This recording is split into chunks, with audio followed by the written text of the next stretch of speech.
بسم اللہ الرحمن الرحیم۔ حق تک پہنچنے کا واحد راستہ، کوئی نہ سمجھے کہ حق تعالیٰ تک پہنچنے کے متعدد راستے اور ان میں سے ایک راستے کا نام ولایت ہے۔ نہ علی متقی ہندی نے اس حدیث کو بیان کیا کہ پیغمبر گرامی اسلام نے اصحاب کرام کی موجودگی میں اپنی چھڑی سے زمین پر منحنی کچ مچ خطوط کھینچے، چند خطوط کھینچے اور پھر ان کے درمیان ایک سیدھی لکیر کھینچی اور فرمایا کہ صراط مستقیم ہمیشہ ایک ہوتا ہے، والصراط المستقیم هو علی بن ابی طالب۔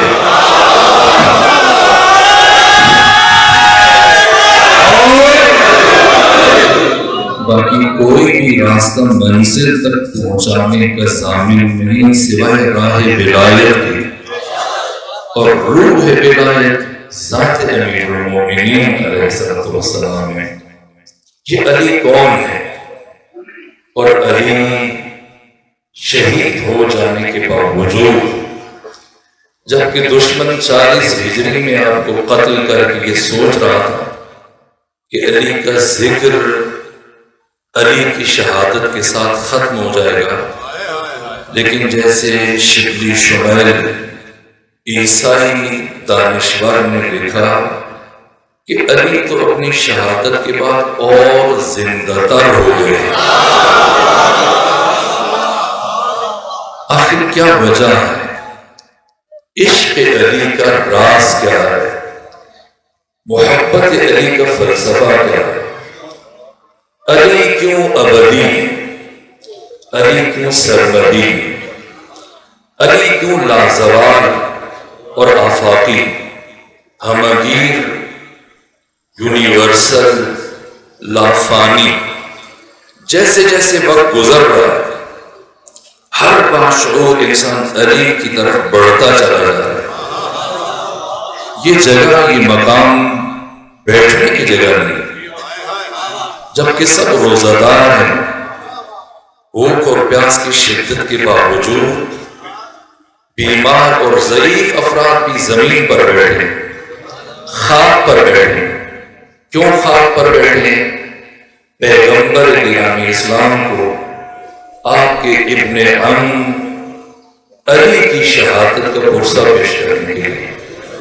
وہ علی جن کی شہادت پر پیغمبر نے اپنی زندگی میں علی کی شہادت سے پہلے گریہ کیا۔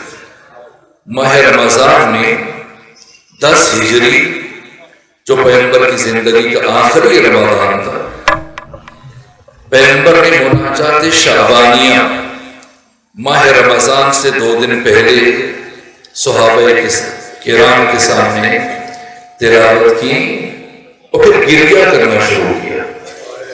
امیر المومنین آگے بڑھے، یا رسول اللہ کیوں گریہ کر رہے ہیں؟ فرمایا علی اسی مہینے جس کی فضیلت کو بیان کر رہا ہوں، آپ کی داڑھی محراب عبادت میں خون سے رنگین ہو جائے گی۔ آج ہم اس لیے جمع ہوئے تمام مسلمان تاکہ رسول اسلام کو ان کے ابن عم کی شہادت کا پرسہ پیش کر سکیں۔ یہ علی کون ہے جس نے ہر عصر کے باشعور اور باضمیر انسانوں کو اپنی طرف متوجہ رکھا؟ آج تک تاریخ انسانی ان 1400 سالوں میں جتنا علی ابن ابی طالب سے متعلق لکھا گیا کسی سے متعلق نہیں لکھا گیا، جتنا علی ابن ابی طالب سے متعلق کہا گیا اتنا کسی سے متعلق نہیں کہا گیا۔ یہ علی کون ہے؟ ہزاروں مخالفتوں کے باوجود 40 ہجری سے لے کر 132 ہجری تک بنو امیہ کے تمام حکمران علی دشمنی کو اپنا سب سے پہلا وظیفہ سمجھتے تھے۔ مسجدوں کے ممبر، خطبات جمعہ کے موضوعات، مفتیوں کے فتوے، سب کے سب علی دشمنی کے لیے وقف ہو گئے۔ اور جب 92 سال تمام کر کے 132 ہجری میں بنو امیہ کا اقتدار ختم ہوا، بنو عباس کا اقتدار شروع ہوا، تمام عباسی خلفاء، تمام کے تمام شروع سے لے کے آخر تک بنو امیہ کے حکمرانوں میں سے صرف عمر ابن عبدالعزیز نے 99 ہجری سے لے کر 102 ہجری تک صرف 2.5 سالوں کے لیے ممبروں سے امیر المومنین پر لعنت اور سب کا سلسلہ ختم کیا۔ اس کے علاوہ باقی 99 سال برابر علی کی کردار کشی رہے۔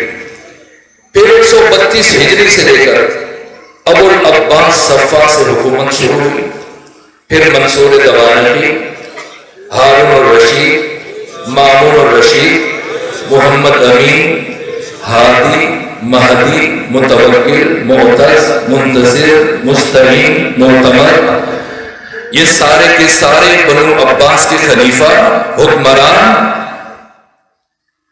524 سال یعنی 656 ہجری تک انہوں نے بھی علی دشمنی کو اپنی زندگی کا سب سے اہم ترین وظیفہ سمجھا۔ پھر یہ علی کون ہے؟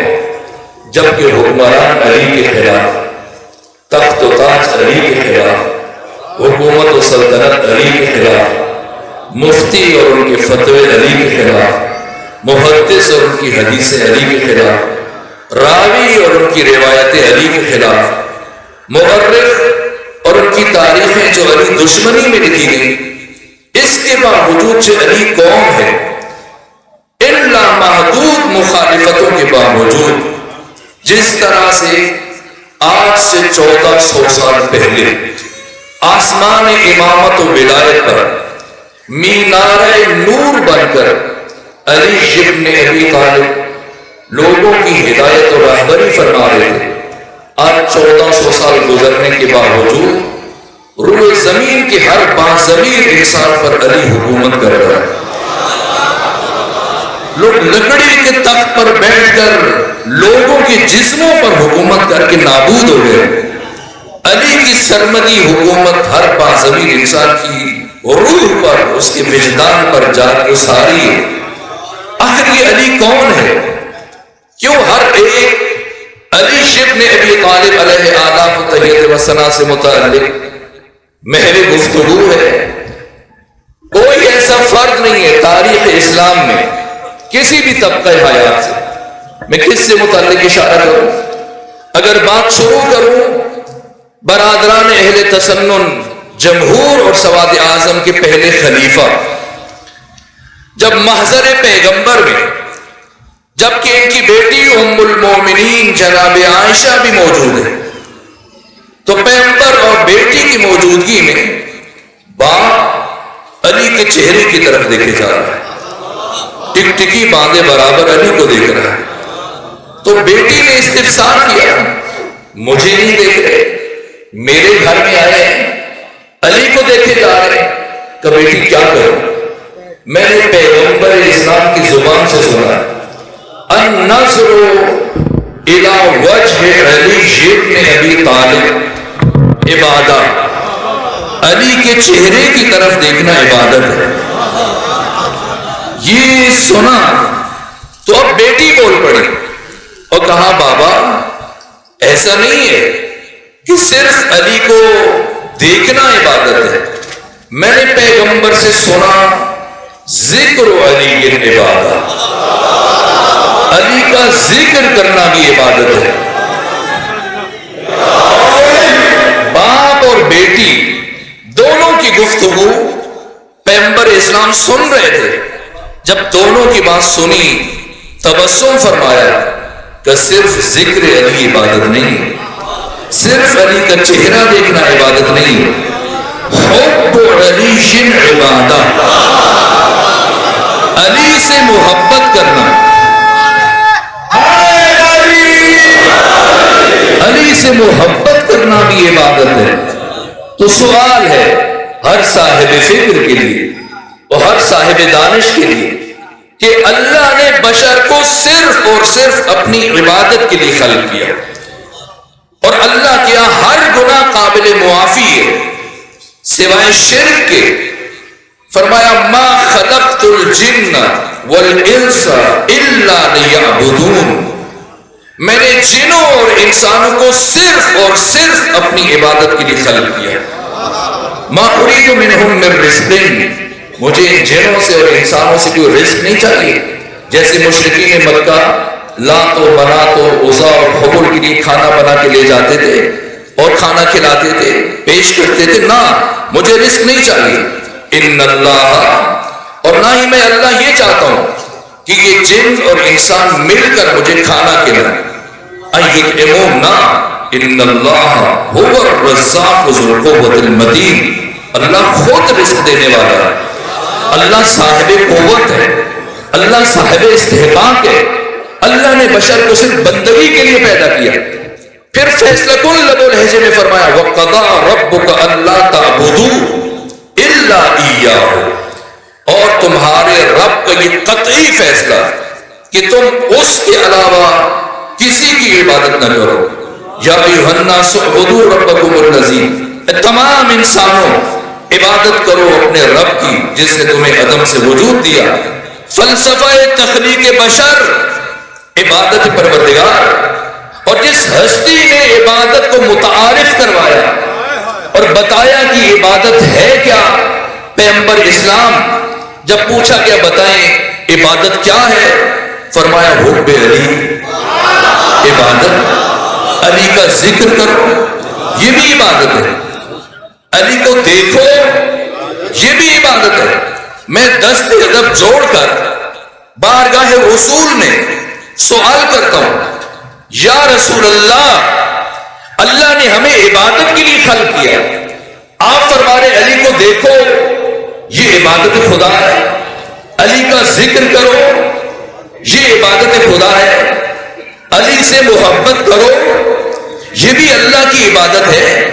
کیا ربط ہے ان دو باتوں میں کہ دیکھو علی کو عبادت خدا کی، ذکر علی کا عبادت خدا کی، محبت علی کی عبادت خدا کی۔ آج حسین آگاہی میں، کیا خوبصورت نام ہے۔ میں اسی سوال کا جواب دینے کی کوشش کروں گا اور یہ جواب بھی مل جائے گا کہ فلسفہ عشق علی کیا ہے اور علی کی لامحدود محبت کا راز کیا ہے، اور کیوں ہر زبان محضر علوی میں بیان میں مصروف نظر آتی ہے۔ میں نے خلیفہ اول کی بات کی اور پھر اہل تسنن کے دوسرے خلیفہ عمر ابن خطاب حج کے موقع پر جب مسلمان حج کر رہے تھے، یہ اپنے ساتھیوں کے ہمراہ مقام ابراہیمی سے قریب تر بیٹھے، طواف مکمل کرنے کے بعد بیٹھے تھے کہ ایک شخص روتا ہوا آیا جس کے رخساروں سے خون گر رہا تھا۔ جیسے ہی دیکھا خلیفہ نے پوچھا بتاؤ کیا ہوا، یہ خون گر رہا ہے تمہارے رخسار سے اور رو رہے ہو؟ کہ زارا بنی ابو الحسن، زارا بنی ابو الحسن، ابو الحسن نے علی ابن ابی طالب نے مجھے مارا۔ غصے سے کہا بلاؤ علی، کیوں مارا اس شخص کو جبکہ حج کر رہا تھا، طواف کر رہا تھا؟ اور جب امیر المومنین تشریف لائے تو خلیفہ نے پوچھا اے علی، آپ نے اس کو کیوں مارا حاجی کو؟ کہ یہ میرے آگے طواف کر رہا تھا اور دوران طواف یہ اپنی گردن گھما کر، چہرہ گھما کر مسلمانوں کے ناموس اور حرم کی طرف نگاہ بد ڈال رہا تھا۔ میں نے اسے تذکر دیا کہ اللہ کے گھر میں یہ گستاخی نہ کرو، بیت اللہ میں یہ جسارت نہ کرو، لیکن میرے تذکر کو اس نے نظر انداز کیا اور پھر نگاہ گھما کر یہ مسلمان خواتین اور مسلمانوں کی ناموس کی طرف گور رہا تھا. میری غیرت نے برداشت نہیں کیا اور میں نے اس کے چہرے پر تھپڑ دے مارا, تماچا مار دیا. یہ سنا تو اب خلیفہ متوجہ ہوا اس شخص کی طرف جو خلیفہ کے پاس علی کی شکایت لے کے آیا اور غصے سے کہا رآک عین اللہ ولطمک ید اللہ, اللہ کی آنکھ نے تجھے دیکھا, اللہ کے ہاتھ نے تجھے مار دیا, عمر کیا کر سکتا ہے؟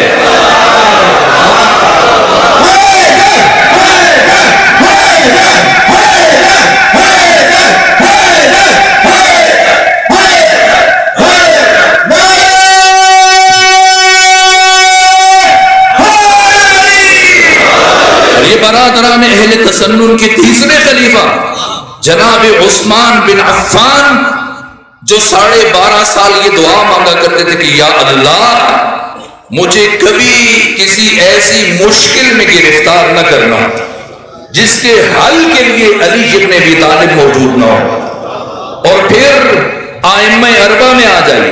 امام شافعی نے کیا کہا, امام مالک نے, امام ابو حنیفہ نے, امام احمد ابن حنبل جن کی وفات 241 ہجری میں ہوئی, ان کا بیٹا عبداللہ بن احمد بن حنبل جس کی وفات 290 ہجری میں ہوئی.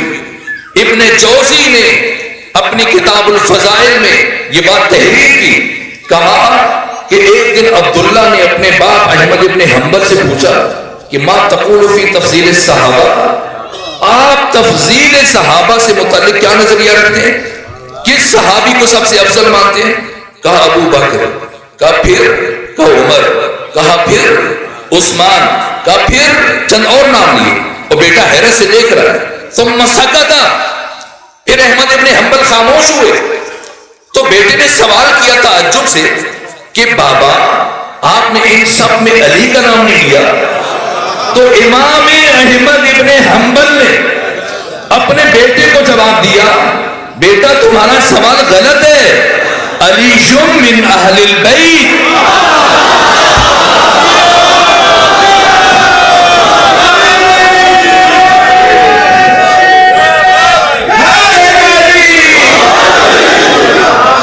علی من اہل البیت لا یقاس بہم احد. اجازت دیجیے کہ کچھ مطالب بیان کر سکوں. لا یقاس بہم احد, علی اہل بیت رسول سے ہیں. کسی بھی انسان کا وہ صحابی کیوں نہ ہو اس کا تقابل علی سے ممکن نہیں ہے. اور یہ خلیل بن احمد فراہیدی دنیا ادب کا سب سے روشن ستارہ جن کی وفات 157 ہجری میں ہوئی. ان سے کسی نے پوچھا اے خلیل بن احمد, آپ علی ابن ابی طالب کو امام الکل فی الکل کیوں مانتے ہو؟ تو کہا میں علی کو امام الکل فی الکل اس لیے مانتا ہوں کہ میں نے ساری کائنات کو علی کا محتاج دیکھا ہے اور علی کو ساری کائنات سے بے نیاز دیکھا.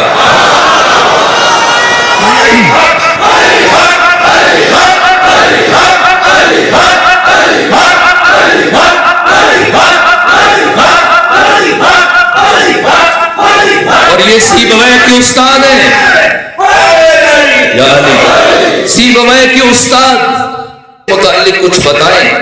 تو کہا کیا بتاؤں, علی اس کائنات کا وہ مظلوم ہے جس کے فضائل کو دوستوں نے بھی چھپایا اور دشمنوں نے بھی چھپایا.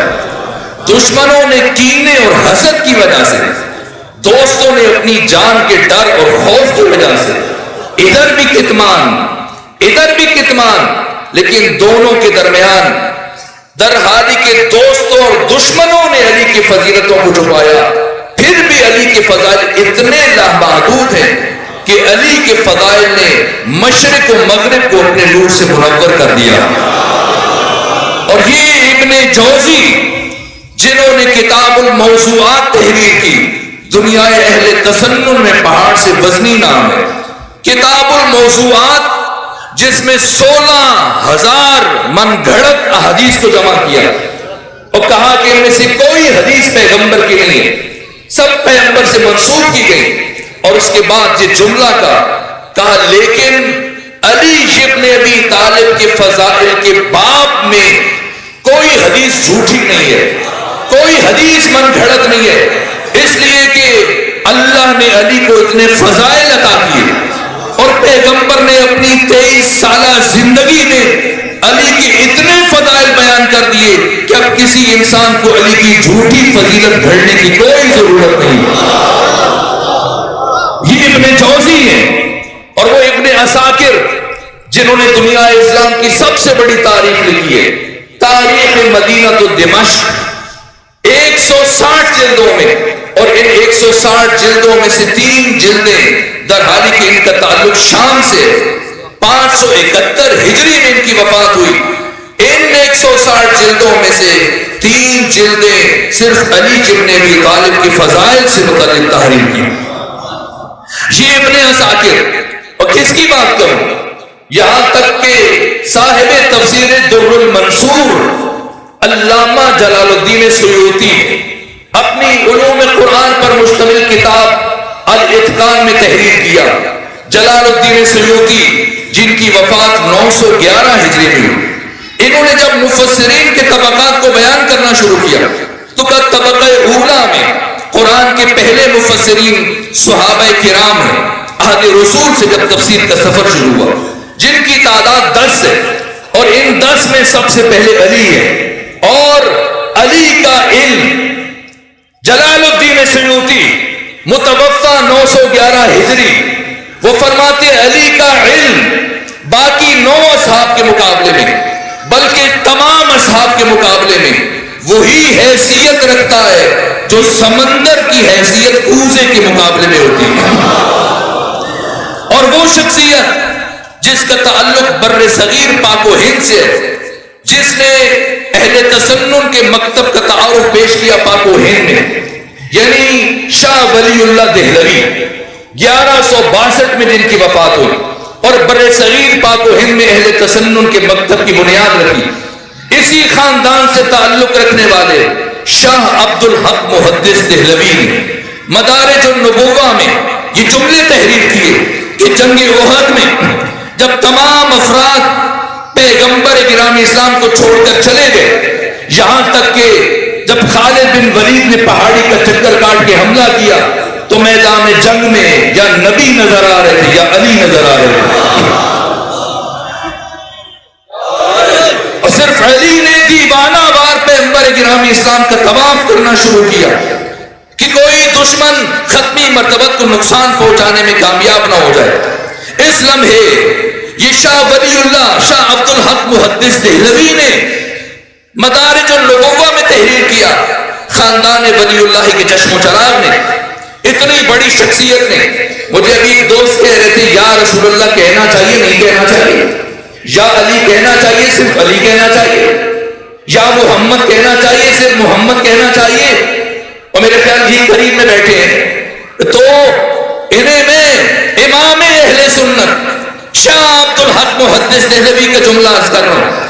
کہا جنگ احد میں جب چاروں طرف سے کافروں نے پیغمبر کے گرد گھیرا ڈالا تو آقا کی آواز بلند ہوئی, فرمایا یا علی یا علی مرا از این جماعت نگہدار, اے علی کافروں کی اس جماعت سے مجھے بچا, حق کے نصرت را بجا آور, آج کے دن اپنی مدد کا حق ادا کر دے کہ وقت نصرت است, کہ آج تیری نصرت کا وقت ہے. 3 جملے کہے شاہ عبد الحق محدث دہلوی نے, یا علی مرا از این جماعت نگہدار, حق کے نصرت را بجا آور کہ وقت نصرت است, اے علی کافروں کی اس جماعت سے مجھے بچا, آج کے دن اپنی مدد کا حق ادا کر دے کہ آج کے دن تیری مدد کی ضرورت ہے.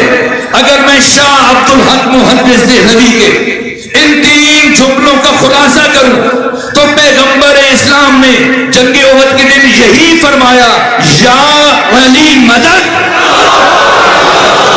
یا علی مدد کہنا یہ بدعت نہیں ہے, یہ رسول اسلام کی سنت ہے، اور ہم اسے وقت سلام عبادت کے طور پر، کس نے کہا؟ روایات کا انبار ہے، بات چھڑی تو ایک روایت عرض کر کے آگے بڑھو۔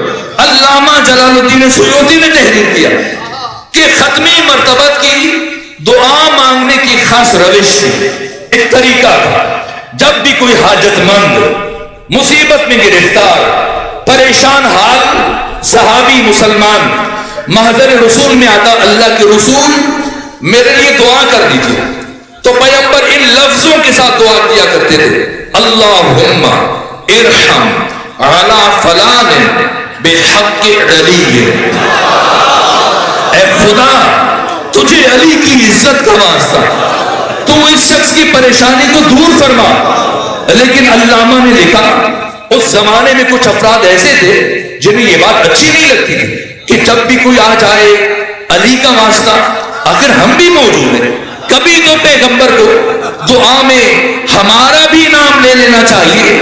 کا ایک مرتبہ اتفاقاً ایسے ہوا کہ پیغمبر مسجد نبوی میں تشریف فرما ہے اور آپ کے قریب میں دو بزرگ بیٹھے ہیں، اور ایسے عالم میں علی مسجد میں آئے اور آ کر محضر رسالت میں عرض کیا، اللہ کے رسول تیسرا دن ہے، میں علی ہوں، بیمار ہوں، آپ اللہ کے نبی ہیں، میرے حق میں دعا فرمائیے۔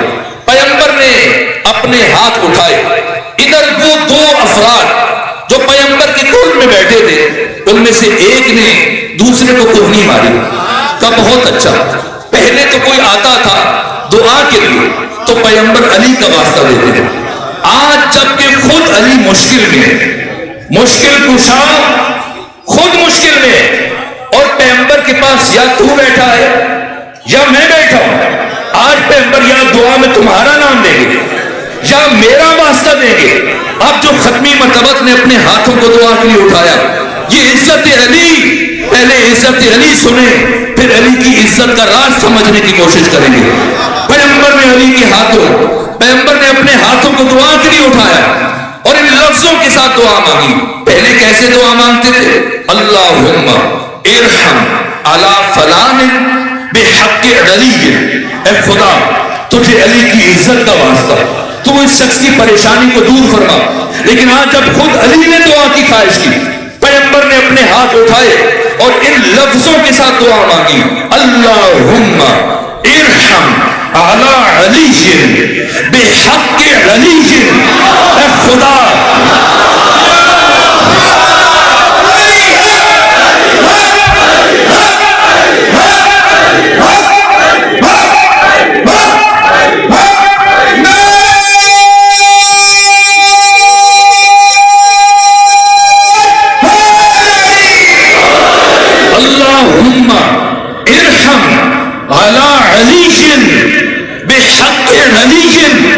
خدا تجھے علی کی عزت کا واسطہ علی کی بیماری کو دور فرما۔ علامہ جلال الدین سیوطی نے تحریر کیا، بس اتنا سننا تھا، ان دونوں کے دلوں میں علی کے لیے جو بغض تھا زبان پر آ گیا اور اونچی آواز میں کہا، یا رسول اللہ یہ کون سا عدل ہے، کوئی اور بیمار ہو جائے تو بھی علی کا واسطہ، آج علی بیمار ہے تو بھی علی کا واسطہ، کوئی اور مشکل میں ہو تو بھی علی کا واسطہ، آج علی مشکل میں ہے تو بھی علی کا واسطہ۔ تو صاحب خلق عظیم کے چہرے پر، رحمت للعالمین کے چہرے پر ایک مرتبہ برہمی کے آثار نمایاں ہوئے اور فرمایا، خاموش ہو جاؤ، تمہیں کیا پتا، میں تو جب اپنے لیے دعا مانگتا ہوں تو بھی علی کا واسطہ۔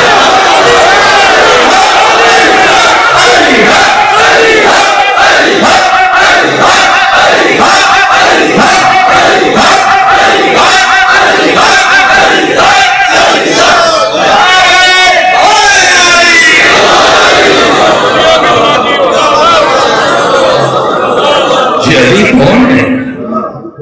اس عزت کا راز کیا ہے؟ میں اگر دانشوروں کی فہرست بیان کرنا شروع کروں تو تمام نہیں ہو سکتی، وقت افطار آ جائے، لیکن ظاہر ہے کہ وقت تیزی سے گزر رہا ہے اور آپ کی عزاداری کا سلسلہ آگے بڑھنا ہے، میں سمیٹنا چاہتا ہوں۔ اگر آپ دنیا فلسفہ میں آ جائیے تو عالم اسلام کے عظیم الشان فلسفی شیخ الرئیس بو علی سینا، یہ شخصیت کے 1000 سال پہلے جو کتابیں لکھی ہیں، شرق و غرب میں آج بھی ان کی کتابیں پڑھی جاتی اور پڑھائی جاتی ہیں، کہ علماء میں سے بعد از انبیاء جس شخصیت کو کوئی ہم پلہ اور ثانی اور عدیل و بدیل اور صحیح و شریک نہیں سمجھا جاتا، ان کے شاگرد شہریار نے پوچھا بو علی سینا آپ ہمیں علی سے متعلق کچھ بتائیں۔ پہلے کہا اگر آپ نبوت کا دعویٰ کریں تو سب سے پہلے میں آپ پر ایمان لاؤں گا، یہ بو علی سینا۔ اب شاگرد پوچھتا ہے کہ اے بو علی سینا آپ ہمیں علی سے متعلق کچھ بتائیں، علی کے بارے میں آپ کا کیا نظریہ ہے؟ کیا حکیمانہ جواب دیا، کہا علی کے بارے میں جاننا چاہتے ہو؟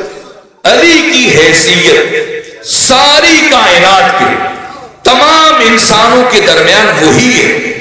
فلسفی کہہ رہا ہے تو بات تھوڑی سی مشکل ہے، لیکن مشکل کشا کے ماننے والوں کے سامنے مشکل بات کا ذکر کرنا بھی بے ادبی کے مترادف ہے، کیونکہ دل جو حکمت کے مدینے سے لگا دیتا ہے، لو وہ پر نور خزینے سے لگا لیتا ہے، اور جو در حیدر صفدر پہ جھکاتا ہے جبھی علم بڑھ کر اسے سینے سے لگا لیتا ہے۔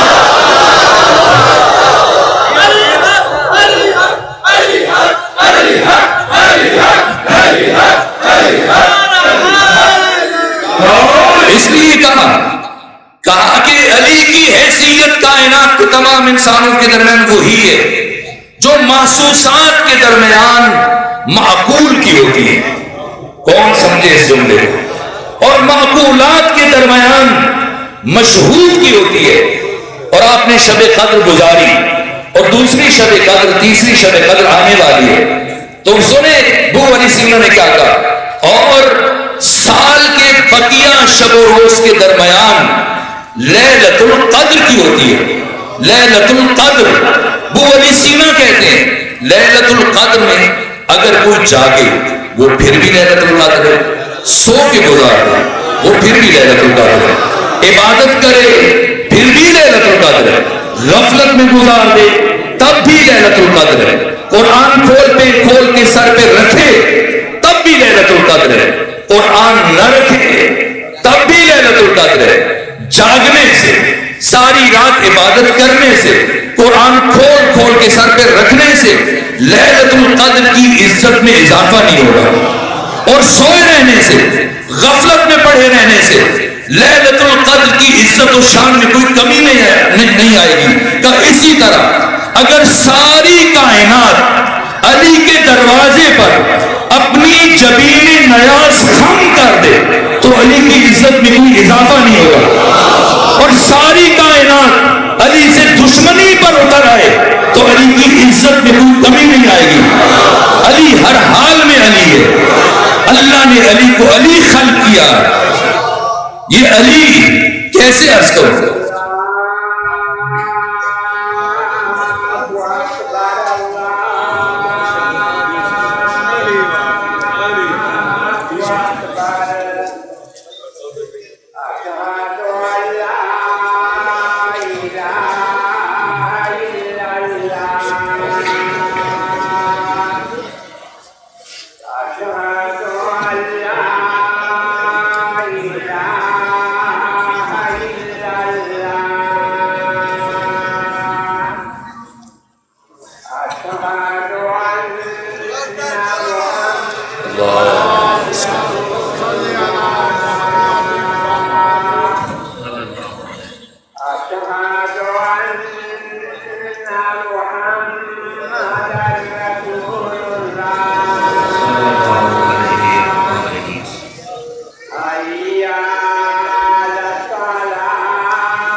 صلوات پر محمد بس اب کی زحمتوں کو تمام کرتا ہوں اور گفتگو کو سمیٹتے اور نتیجہ عرض کرنے کی کوشش کرتے ہیں. یہ علی کون ہے جس علی کو اللہ نے حق اور باطل کے درمیان امتیازی نشان قرار دیا، خیر اور شر کے درمیان، نیکی اور بدی کے درمیان، اچھائی اور برائی کے درمیان، کفر اور ایمان کے درمیان حد فاصل قرار دیا. یہ علی کون ہے کہ پیغمبر خاتم نے قیامت تک شجرہ بشر کی طہارت کا معیار عشق علی کو قرار دیا اور فرمایا یا علی لا یحبک الا طاہر البلاد ولا یبغض خبیث البلاد. اے علی تجھ سے محبت صرف وہی رکھے گا جس کی ولادت میں طہارت ہوگی، اور اے علی تجھ سے نفرت صرف وہی رکھے گا جس کی ولادت میں نجاست ہوگی. کیا خوب کہا مرحوم افسر عباس زیدی نے. پھر سمجھ میں آئے گا کہ آخر روزے کی حالت میں بیٹھنے والی جگہ نہیں، پھر بھی خاک پر بیٹھنے کا راز کیا ہے. وہ کہتے ہیں نگاہ جس کی وسیع و بلند ہوتی ہے فقط اسی کی نظر بہرم مند ہوتی ہے، دل نجس بڑی نفاست پسند ہوتی ہے. اگر تمہارا بچہ اس بات میں سر ہلائے اور کہے ہاں ہے تو گھر جا کر اللہ کا شکر ادا کرو، اور اگر کہے نہیں ہے تو گھر جا کر اس کی ماں کو طلاق دو تاکہ تمہاری نسل صالح پیدا ہو سکے.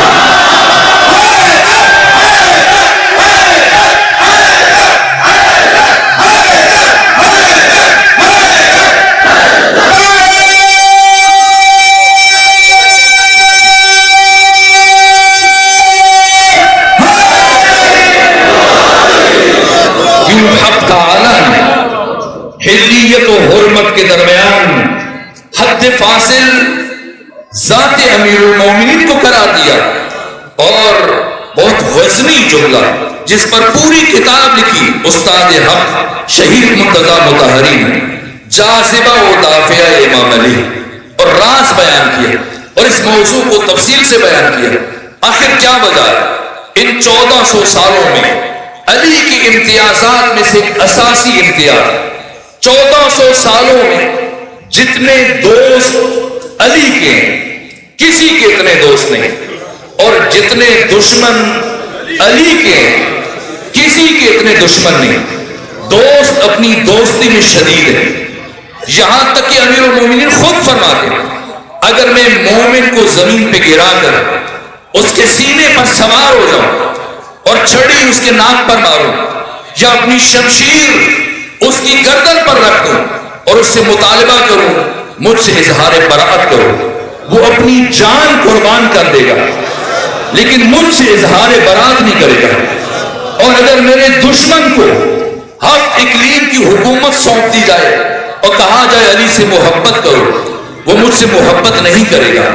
اس دوستی کا راز کیا ہے؟ اس دشمنی کا راز کیا ہے؟ جہاں دشمن دشمنی میں شدید ہے ان 1400 سالوں میں ہم حیران ہوتے ہیں یوم علی پر کسی ٹی وی چینل پر شہادت علی کی مناسبت سے ان ملاؤں کو جنہیں روشن فکر کہا جاتا ہے، میں تو انہیں راشن فکر کہتا ہوں، بلایا جاتا ہے علی سے متعلق کچھ کہو، علی کی بات کرو، اور یہ زور علمی صرف کرتے ہیں. علی کیا ہے کہ علی کعبہ میں پیدا نہیں ہوئے، علی کعبہ میں پیدا نہیں ہو سکتے، یہ شرف علی کا نہیں ہے، یہ شرف علی کا نہیں ہے. کس لیے بلایا گیا؟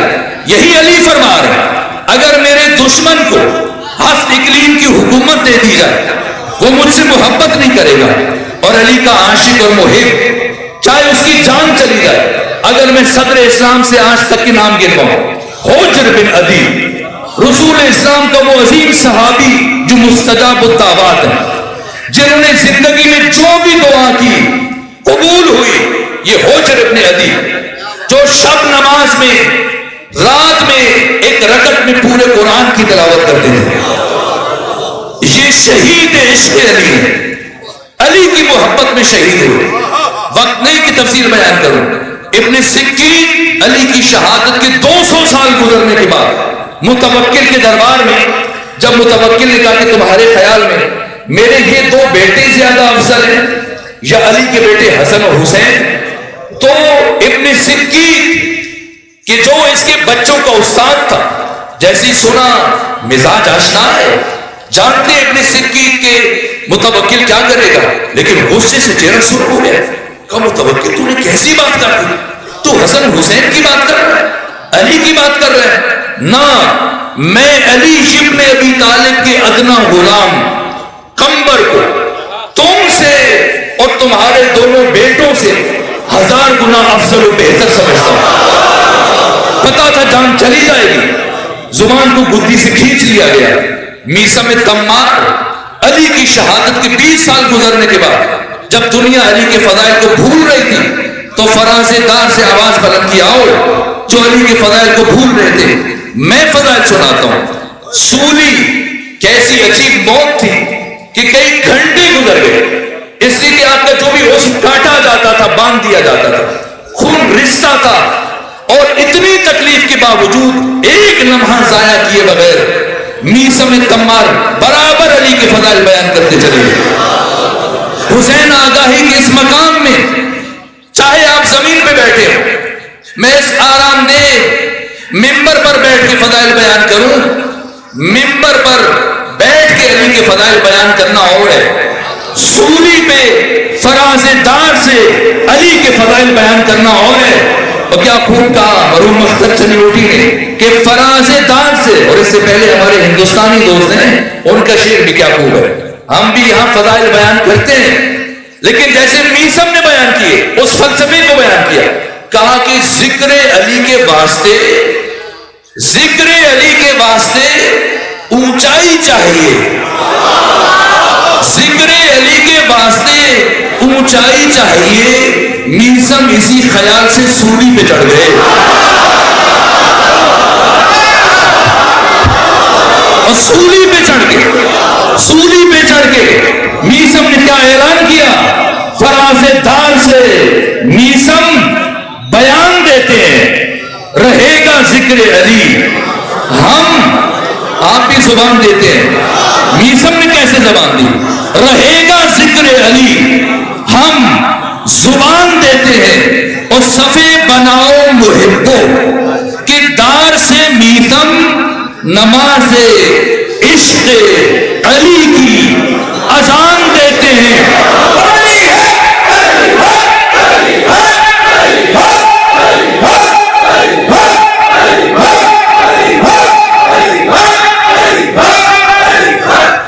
صفے بناؤ محبو دار سے میثم نماز عشق علی کی زبان دیتے ہیں. اور علی کی جائے ولادت کی جب بھی بات چلی کہا خدا نے ہم اپنا مکان دیتے ہیں. کیوں خدا نے مکان دیا ہے؟ علی کے نور کے ظہور کے لیے. آخر کعبہ ہی کیوں؟ بس میری گفتگو آخری مرحلے میں پہنچ گئی، میں نے ساری باتوں کو چھوڑتے ہوئے آخر راز کیا ہے؟ عشق علی کا راز کیا ہے؟ اس محبت کا راز کیا ہے؟ علی کی آفاقائیت کا راز کیا ہے؟ لامحدود مخالفتوں اور دشمنیوں کے باوجود علی کے ابدی اور سرمدی ہونے کا راز کیا ہے؟ علی کی شجاعت؟ نہ. علی کی سخاوت؟ نہ. علی کی حکومت؟ نہ. علی کے دیگر کمالات، آپ کا زور، آپ کا جہاد، استقامت، صبر؟ نہ. وہ اساسی راز کیا ہے جس کی وجہ سے علی لازوال ہے، علی سرمدی ہے، علی آفاقی ہے، علی ہمگیر ہے، علی یونیورسل ہے؟ اس راز کو علی کی 63 سالہ حیات طیبہ میں سے تلاش کرنا پڑے گا. بس آخری مرحلہ یہاں تک میں آپ کو لے کے آیا. علی کی زندگی کا آغاز اور علی کی زندگی کا انجام. اللہ نے علی کے نور کے ظہور کے لیے ساری کائنات میں سے صرف ایک نقطے کو منتخب کیا اور اس نقطے کا نام خانہ کعبہ ہے. وہ شرف جو کسی نبی کو بھی حاصل نہیں ہوا. یہاں تک کہ امام الانبیاء سید الرسل ختمی مرتبہ جن کے لیے علی فرماتے ہیں انا عبد من عبید محمد، میں محمد کے غلاموں میں سے غلام ہوں.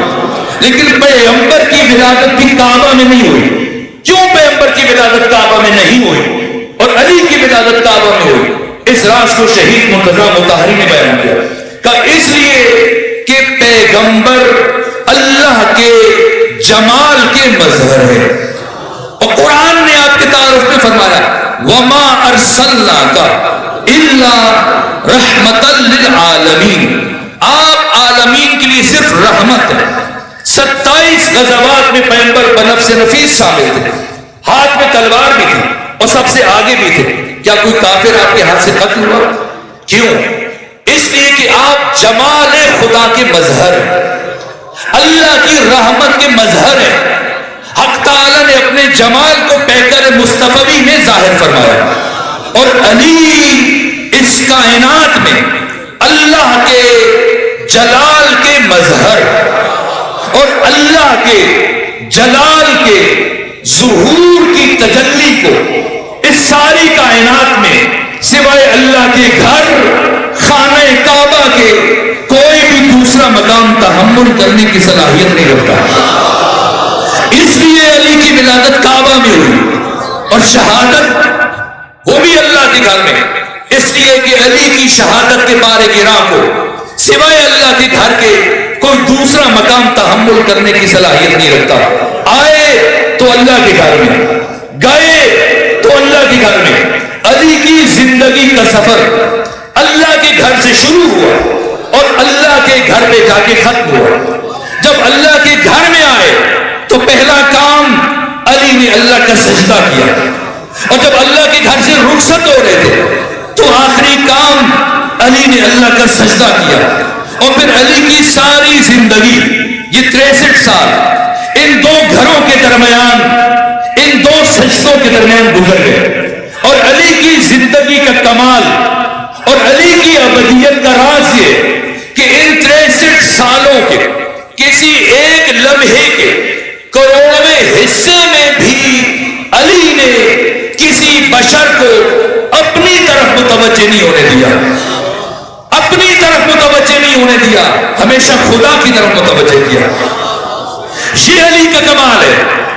کیوں پیغمبر نے فرمایا کہ ذکر علی عبادت ہے، محبت علی عبادت ہے، علی کو دیکھنا عبادت ہے. اس لیے کہ دیکھو گے علی کو اور معرفت خدا کی حاصل ہوگی. ذکر علی کا تو معرفت خدا کی حاصل ہوتی ہے.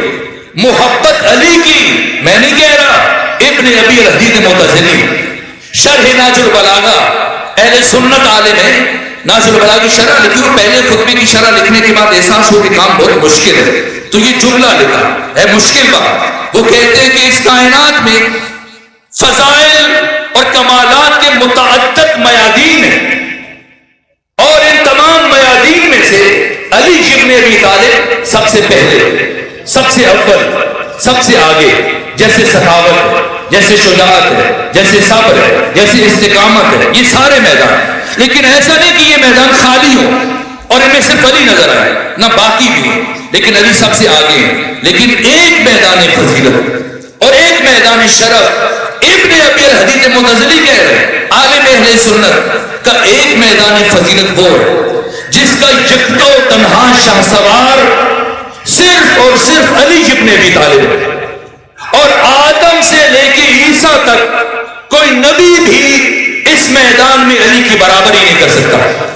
اور اس میدان کا نام ہے معرفت توحید پروردگار، کہ علی اس درجہ فنا فی ذات توحید تھے، اس درجہ ڈوبے ہوئے تھے توحید خدا میں، غرق اندر توحید، کہ پیغمبر نے فرمایا علی ممسوس فی ذات اللہ، علی سر سے لے کے پاؤں تک عشق خدا میں غرق ہے، معرفت خدا میں غرق ہے، یہاں تک کہ ابن ابی حدیث نے کہا علی جب اپنے گھر سے باہر آتے تو علی کے عاشق، علی کے چاہنے والے، علی کے محب جو علی کے گھر کے باہر گلی میں دونوں طرف صفیں باندھ کے کھڑے ہوتے تھے کہ علی آئے تاکہ ہم ان کے چہرے کی زیارت کا شرف حاصل کر سکیں، تو جیسے ہی علی کے گھر کا دروازہ کھلتا اور علی کے قدم باہر گلی میں آتے اور حاضرین میں سے جس کی نگاہ علی کے چہرے پر پڑتی بے ساختہ اس کی زبان سے یہ کلمات جاری ہو جاتے،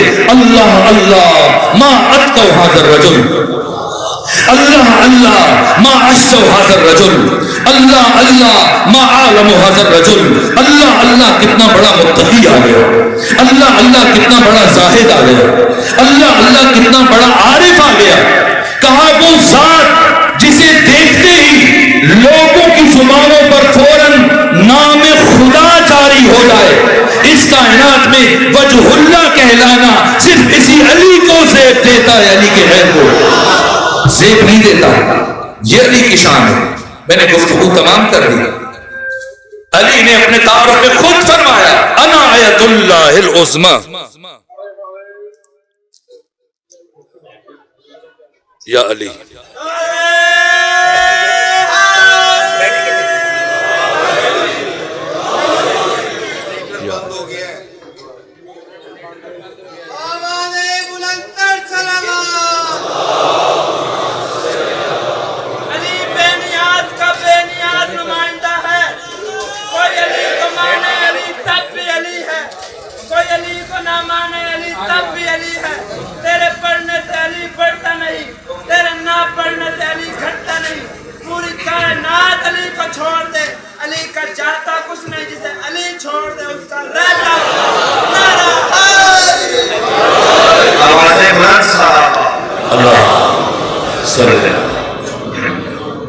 یہ علی کی ابدیت کا راز ہے۔ اپنے تعارف میں خود فرمایا انا آیت اللہ العظمی، انا آیت اللہ الکبری، میں ہوں آیت اللہ العظمی، میں ہوں آیت اللہ الکبری۔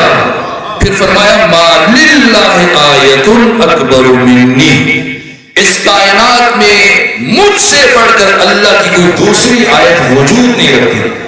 علی آیت عظمی خدا، آیت کسے کہتے ہیں؟ آیت آئینہ، بس یہ آخری بات ہے۔ آئینہ دیکھا آپ نے؟ دیکھتے ہیں، ہر روز دیکھتے ہیں، گھر سے نکلتے ہو کم سے کم جوان ضرور دیکھتے ہیں، لیکن عرض کرو کہ آپ نے آئینہ نہیں دیکھا، آج آپ نے آئینہ نہیں دیکھا، کیا آپ آئینہ دیکھنے کے لیے آئینے کے سامنے کھڑے ہوتے؟ نہیں۔ آئینہ کب دیکھیں؟ جب آپ آئینہ خریدنے کے لیے جاتے ہیں، یا جس دن آپ آئینے کی صفائی کرتے ہیں۔ آج آپ آئینہ دیکھنے کے لیے نہیں کھڑے ہوئے، آئینے میں خود کو دیکھنے کے لیے کھڑے ہوئے۔ آئینہ اسے کہتے ہیں جو اپنے اندر کسی اور کو دکھائے۔ علی فرما رہے میں ہوں آئینے پروردگار، یعنی علی نے ساری زندگی اپنا آپ نہیں دکھایا، اپنے اندر خدا کو دکھایا۔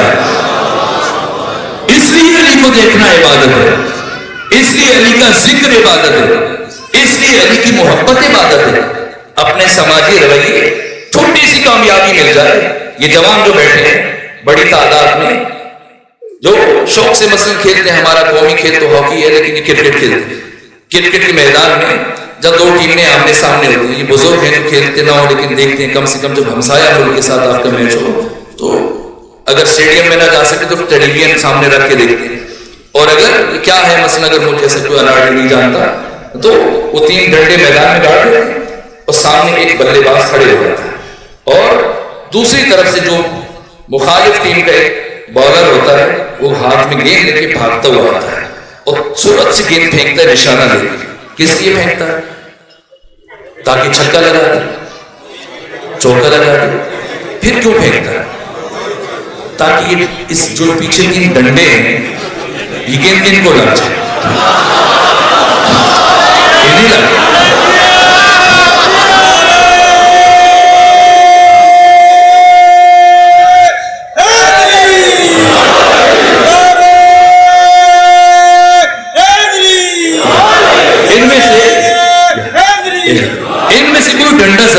گر جائے یا یہ گیند اسے لگ جائے.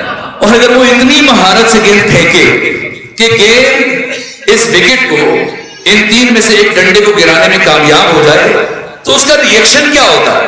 وہ سارے میدان میں دوڑتا ہے اور اس کے ساتھی اسے کندھوں میں اٹھا لیتے ہیں اور وہ بار بار اپنے بازو فضا میں لہراتا ہے.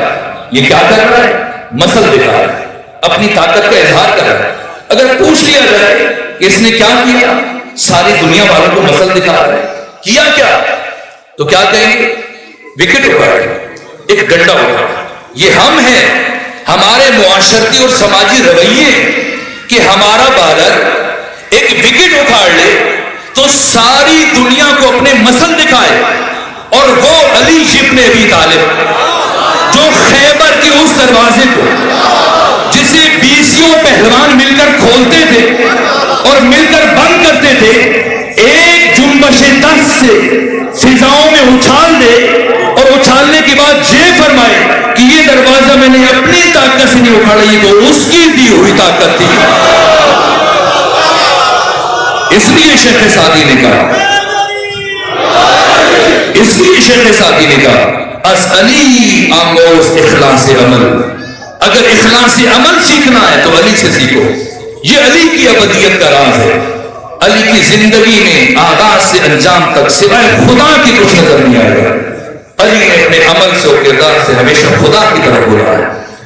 یہاں تک کہ جنگ خیبر جسے امیر المومنین نے فتح کیا, قلعہ خیبر اٹھایا, اور اس سے پہلے ام المومنین عائشہ روایت کرتی ہیں کہ کبھی ہم مسلمانوں کو پیٹ بھر کے کھانا نصیب نہیں ہوا تھا. اور جنگ خیبر کے بعد عالم یہ تھا کہ ابو العالم مودودی کے اتنی ریل ٹیل تھی سونے اور چاندی کی کہ مسلمانوں کے بچے مدینے کی گلیوں میں سونے کے ڈلیوں سے کھیل رہے تھے. اس لیے علی کو سلام کرنے کے لیے پہنچے کہ فتح خیبر کے بعد جن مسلمانوں کو پیٹ بھر کے کھجورے کھانے کا موقع ملا اور دولت کی ریل پیل ہوئی, لیکن فاتح خیبر کے گھر اس دن بھی فاقہ تھا. یہ علی صحابی روایت کرتا ہے کہ جنگ خیبر میں جب مال غنیمت کی تقسیم ہوئی تو علی کے حصے میں سونے سے بنی ہوئی تاروں کی چادر آئی, اور وہ بہت قیمتی چادر تھی, قیمتی ترین متاع تھی. وہ علی کے حصے میں آئی, علی نے رکھ لی. تو میں سوچ میں پڑ گیا کہ علی کو سونے چاندی سے اور مال دنیا سے رغبت نہیں, پھر علی نے پیغمبر کو واپس نہیں رکھ لی, کیوں؟ یہ سوال تھا. پھر ہم خیبر سے مدینے کی طرف چلے, 180 کلومیٹر کا فاصلہ طے کیا. اس سارے سفر میں میں علی کے ساتھ رہا اور کوشش کرتا رہا کہ علی نے یہ چادر گھر تو نہیں لے کے جانا. مجھے علی کے مزاج کا اندازہ ہے, تو چلو میں بات کروں, شاید علی کی مجھے دے دے. اس لیے ہر تھوڑی دیر گزرنے کے بعد وہ صحابی حضرت سے باتیں شروع کرتے اور چادر کا ذکر لے آتے. بہت پیاری چادر ہے, بہت قیمتی چادر ہے, بہت خوبصورت چادر ہے, کہ علی کہ اچھا تم رکھو جو بار بار پسند کر رہے, تعریف کر رہے ہو, لیکن نہیں, میں جب بھی ذکر چھیڑتا علی نظر انداز کر دیتے. اور مجھے یقین تھا کہ علی یہ چادر اپنے گھر لے کے نہیں جائیں گے. اور ایسے ہی ہوا. جب ہم مدینے پہنچے تو یہ جاننے کے لیے کہ علی اس چادر کا کیا کریں گے, میں باقی اصحاب خوشی سے اپنا مال غنیمت اٹھائے گھروں کو چل دیے, اور میں علی کے پیچھے چلتا رہا کہ علی کہاں جائیں گے. یہاں تک کہ علی قبیلہ بنو ثقیف کی اس گلی میں داخل ہوئے جہاں پچھلی جنگوں میں شہید ہو جانے والے اصحاب کے یتیم بچوں کی کفالت کی جاتی ہے. اور ایک صحابی رسول عبداللہ ابن مسعود ان یتیم بچوں کی کفالت کرتے تھے. کہا علی نے تب قربان کیا, یہ چادر صحابی رسول کے سپرد کی کہ ان بچوں کے کھانے پینے کا, پہننے کا اہتمام کرنا. چادر دی, علی آگے بڑھ گئے, لیکن میں پیچھے چلتا رہا. یہاں تک کہ علی جب اپنے گھر پہنچے, فاتح خیبر گئی۔ سیدہ نے دروازہ کھولا تو جو بات پوچھی سلام کے بعد کہ امیر المومنین میں مدینے کی گلیوں میں بہت شور کی آوازیں سن لی، کیا ہوا؟ کسی کامیابی ملی؟ کوئی اور ہوتا اپنی تعریفیں بیان کرتا، میں نے مرحب کو ایسے کر دیا، میں نے اس طرح تلوار چلائی، میں نے اتنوں کو مارا، میں نے در خیبر یوں اکھاڑا۔ علی نے بس اتنا کہا، اے نبی زادی، اللہ کا وعدہ پورا ہو گیا، آپ کے بابا سرخرو ہو گئے۔ اور اس کے بعد علی نے اپنا سر جائے نماز پر رکھ دیا اور پروردگار کی بندگی میں مصروف ہو گئے۔ اس لیے جمع ہوئے کیونکہ پیغمبر اسلام کو امیر المومنین کی شہادت کا پرچہ دیا۔ جس طرح آپ ماہ رمضان میں قرآن کھولتے ہیں تلاوت کے لیے یا بلا تشریح عرض کروں ریل کھولتے ہیں، اگر میں حضرت کی شہادت کا جملہ عرض کرنا چاہوں تو 19 رمضان میں ابن ملجم کی شمشیر کے وار کے بعد علی کا سر اسی طرح شگافتہ ہو گیا جیسے قرآن شگافتہ ہوتا ہے، اور جبرائیل کی آواز فضاؤں میں بلند ہوئی، تہدمت واللہ ارکان الہدی، اللہ کی قسم ارکان ہدایت منہدم ہو گئے۔ قد قتل علی المرتضیٰ، حالت کیا ہے؟ سر شگافتہ ہے۔ اور امام حسن آگے بڑھے، بابا کا سر گود میں لیا، گریہ کرنا شروع کیا، اور آپ کے آنسو مولا متقیان کے چہرے پر گرے۔ حضرت نے آنکھ کھولی کہ میرے بیٹے حسن گریہ نہ کرو، کچھ نہیں ہوا، اب نماز پڑھو۔ امام حسن کو روکا، امام حسین موجود نہیں تھے۔ جب پہنچے بابا کی حالت دیکھی، علماء فرماتے اتنا گریہ کیا کہ آپ کی آنکھیں زخمی ہو گئی، یہاں تک کہ آنکھوں سے خون جاری ہو گیا۔ امام حسین کو بھی روکا، تسلی دی، تشفی دی، بیٹا حسین گریہ نہ کرو۔ ابھی بھی علی کی آنکھ سے آنسو نہیں آیا، لیکن جب علی کو لے کے گھر پہنچے، جیسے گھر میں داخل ہوئے، بیٹیوں کی نگاہ پڑی، زینب ام کلثوم کی نگاہ پڑی، جیسی ثانی زہرا کی آواز بلند ہوئی، وہ علی جو حسن اور حسین کو تشفی دے رہے تھے، اب علی نے بلند آواز سے گریہ شروع کیا۔ میں دست ادب جوڑ کے عرض کروں گا، آقا علی آپ سے اپنی بیٹی زینب کا گریہ برداشت نہیں ہو رہا، کیسے برداشت کرتے اگر روز عاشور میدان کربلا میں اپنی بیٹی کو روتے ہوئے دیکھتے؟ بس میں رہ دیجیے، آج آقا کا روز شہادت ہے، آج کی گزشتہ شب میں بس ایک جملہ عرض کروں، آپ تفسیری مسائل سنتے چلے آ رہے ہیں، مزید سنیں گے، بس میں ایک جملہ عرض کروں۔ آج کی شب مولا نے وصیتیں فرمائی، امام حسن کو وصیتیں فرمائی۔ کس کس کو امام حسن کو سپورٹ کیا آپ جانتے ہیں، کسے امام حسین کو سپورٹ کیا؟ امام حسین کو کیا وصیتیں فرمائی؟ سب سے آخر میں اپنی بڑی بیٹی زینب بنت علی کو بلایا، اور بلانے کے بعد علی کچھ کہنا چاہتے ہیں، لیکن عرب کے فصیح و بلیغ خطیب علی کہا نہیں جا رہا، اس لیے کہ آواز رنگ گئی اور ایسی رنگ تاری ہوئی، اتنا گریہ کیا بولا نہیں جا رہا ہے، بیٹی بھی رو رہی، بابا بھی رو رہے، یہاں تک کہ علی نے خود کو سنبھالا اور بیٹی کو وصیتیں کرنا شروع کی، اور وصیتیں کرتے کرتے فرمایا، بیٹی زینب اپنا کام میرے دہن سے قریب لے آیا۔ اب سمجھ رہے ہیں کیا وصیت ہوگی؟ اپنا کام میرے دہن سے قریب لے آیا۔ پھر کچھ وصیت فرمائی، پھر کچھ لمحوں کے بعد حضرت کی شہادت ہوئی۔ اس شہادت کو 20 سال گزر گئے، یہاں تک کہ 61 ہجری کا آغاز ہوا، کربلا، پھر کوفہ، پھر شام۔ ان 20 سالوں میں مقدرات عصمت و طہارت بنو ہاشم کی خواتین اکثر ثانی زہرا سے پوچھتی تھی، اے بی بی زینب، وقت آخر آپ کے بابا علی نے آپ کو کون سی وصیت کی ہے؟ لیکن بی بی نے کبھی کسی کو نہیں بتایا، یہاں تک کہ شام کے بازاروں سے گزر گئے۔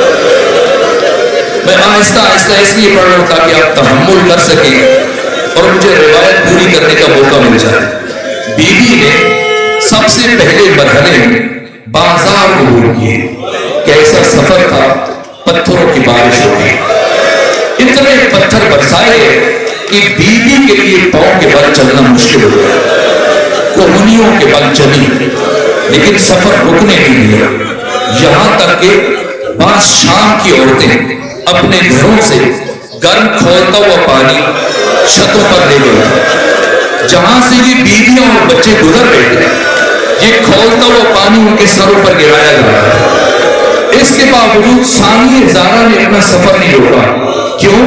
اپنے بھائی کی محنتوں کو بچانا ہے، انبیاء کے مقاصد کو بچانا ہے، چلتی گئی، آگے بڑھتی چلی گئی، یہاں تک کہ جب یزید کے دربار کا دروازہ آیا، پہلی مرتبہ ثانیہ زہرا اس جامع اموی کے یزید کے دربار کے دروازے پر بیٹھی، جیسی بیٹھی سید سجاد آگے بڑھے، پھر بھی اماں گھبرا گئی، پریشان ہیں، فرمایا گھبرائی نہیں، پریشان نہیں، کبھی کیوں بیٹھے ہیں، کیا وجہ ہے؟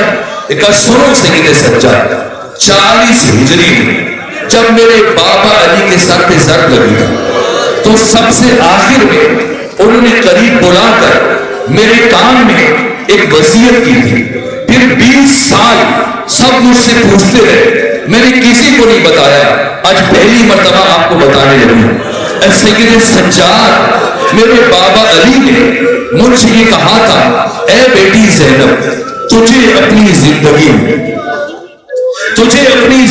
میں ایک دن ننگے سر یزید جیسے شرابی کے دربار میں جانا پڑے گا۔ کتنا مشکل ہے، کتنا مشکل مرحلہ ہے۔ روایت سے پہلے کو جملہ عرض کروں، جب اسی بیوی کی ماں کی شہادت ہوئی تھی، سیدہ زہرا کی شہادت ہوئی تھی، تو جناب فضہ کو مولا علی نے بھیجا تھا۔ مولا جانتے ثانیہ زہرا کے لیے مشکل ترین مرحلہ کون سا ہوگا، فضہ کو بھیجا تھا کہ آئے بچے باری باری اپنی ماں کی آخری مرتبہ زیارت کریں۔ امام حسن نے زیارت کی، امام حسین نے زیارت کی، اور جب جناب فضہ ثانیہ زہرا کو بلانے کے لیے گئے کہ آپ کے بابا علی کہہ رہے ہیں آخری مرتبہ اپنی ماں فاطمہ زہرا کے چہرے کی زیارت کریں، تو ثانیہ زہرا نے کیا جواب دیا تھا؟ تب فضہ میرے بابا علی سے کہیں کہ میں اپنی ماں کی میت پر اپنے سر سے ردا ہٹا کے ماتم کروں گا، تو مجھے اپنے بابا کی موجودگی میں بے ردا جاتے ہوئے شرم محسوس ہوتی ہے، ننگے سر جاتے ہوئے شرم محسوس ہوتی ہے۔ ارے جو بیوی 5 برس کی عمر میں اپنے بابا کے سامنے جاتے ہوئے شرم محسوس کر رہی ہے، اللہ جانے ننگے سر یزید جیسے شرابی کے دربار میں کیسے گئی ہوگی۔ علی جانتے تھے علی کائنات کی مشکل کشا ہے، اس لیے اپنی بیٹی سے کہا تھا، سید سجاد کو بتا رہی ہے، سید سجاد میرے بابا علی نے مجھ سے کہا تھا، اے بیٹی زینب، تجھے اپنی زندگی میں ایک دن ننگے سر یزید جیسے شرابی کے دربار میں جانا پڑے گا، اور جب بیٹی زینب ایسا وقت آ جائے تو گھبرانا نہیں، پریشان نہ ہونا، میں علی وعدہ کرتا ہوں میں آؤں گا، تجھے اپنے ساتھ لے کے جاؤں گا۔ سجاد میں تھکی نہیں، اپنے بابا علی کا انتظار کر رہی ہوں، جب کچھ لمحے گزرے اور ثانیہ زہرا یہ کہتی اٹھ کے بنا